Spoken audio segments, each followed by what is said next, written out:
Hello, നമുക്കിന്ന് നല്ല healthy ആയിട്ടുള്ള ഒരു വെജിറ്റബിൾ സൂപ്പ് എങ്ങനെ ഉണ്ടാക്കുന്നത് നോക്കാം. അതിന് വേണ്ടിയിട്ട് ഞാനിവിടെ ഒരു ചെറിയ ക്യാപ്സിക്കം എടുത്തിട്ടുണ്ട്, ക്യാബേജിൻ്റെ ഒരു ചെറിയ പീസ് എടുത്തിട്ടുണ്ട്, പിന്നെ ഒരു ചെറിയ സവോള, ഒരു ക്യാരറ്റ്, ഒരു ബീറ്റ്റൂട്ട് എല്ലാം ഇതുപോലെ ഒന്ന് കട്ട് ചെയ്ത് വെച്ചിട്ടുണ്ട്. ഇനി ഇതെല്ലാം കൂടെ നമുക്ക് ഒരു കുക്കറിലേക്ക് ഇട്ട് കൊടുക്കാം. നമ്മൾ കുക്കറിലാണ് വേവിച്ചെടുക്കുന്നത്. ഇനി ഇതിലേക്ക് 1 ടീസ്പൂൺ കുരുമുളകും 2 ഏലക്കായും 2 ഗ്രാമ്പും കൂടി ഇട്ട് കൊടുക്കാം. ഇനി വേവാൻ ആവശ്യമായിട്ട് കുറച്ച് വെള്ളം ഒഴിച്ചു കൊടുക്കാം. ആവശ്യത്തിന് ഉപ്പും കൂടി ഇട്ടിട്ട് അടച്ചു വെച്ചിട്ട് നമുക്കൊരു 3 വിസിൽ ഇരുത്തിയെടുക്കാം. എയറൊക്കെ പോയതിനു ശേഷം നമുക്കിത് ഓപ്പൺ ചെയ്യാം. വെജിറ്റബിൾസ് നല്ലപോലെ വെന്ത് വന്നിട്ടുണ്ട്. ഇനി നമുക്കിതൊരു അരിപ്പയിലേക്ക് ഒഴിച്ചിട്ട് ഒന്ന് സ്ട്രെയിൻ ചെയ്തെടുക്കാം.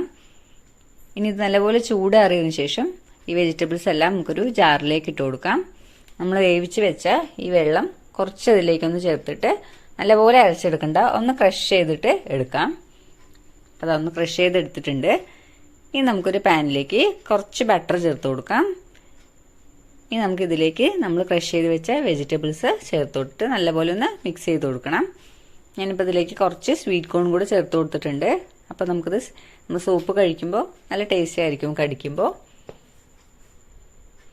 അപ്പോൾ നന്നായി ഒന്ന് മിക്സ് ചെയ്തതിന് ശേഷം നമ്മൾ വേവിച്ച് വെച്ച ആ വെജിറ്റബിൾസിൻ്റെ വെള്ളം ഇതിലേക്ക് ഒഴിച്ചിട്ട് ഒന്ന് തിളപ്പിച്ചെടുക്കാം.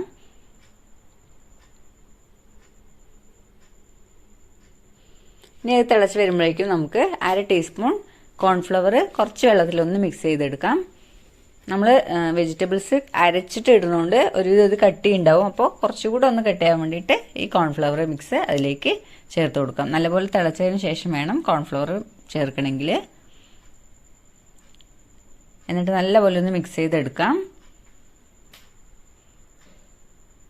കുറച്ച് സമയം ഒന്ന് തിളപ്പിച്ചതിന് ശേഷം നമുക്കിത് ഓഫ് ചെയ്ത് കൊടുക്കാം. ഇനി ഇതിലേക്ക് നമുക്ക് കുറച്ച് മല്ലിയില കൂടി ചേർത്ത് കൊടുത്താൽ നമ്മുടെ ടേസ്റ്റി ആയിട്ടുള്ള സൂപ്പ് റെഡി ആയിട്ടുണ്ട്. നല്ല ടേസ്റ്റാണ്, ഹെൽത്തിയുമാണ്. അപ്പോൾ എല്ലാവരും ട്രൈ ചെയ്ത് നോക്കണം. എന്നിട്ട് നിങ്ങളുടെ അഭിപ്രായം കമൻസിൽ അറിയിക്കാൻ മറക്കരുത്. അപ്പോൾ വീഡിയോ ഇഷ്ടമായിട്ടുണ്ടെങ്കിൽ ഒന്ന് ലൈക്ക് ചെയ്യണേ.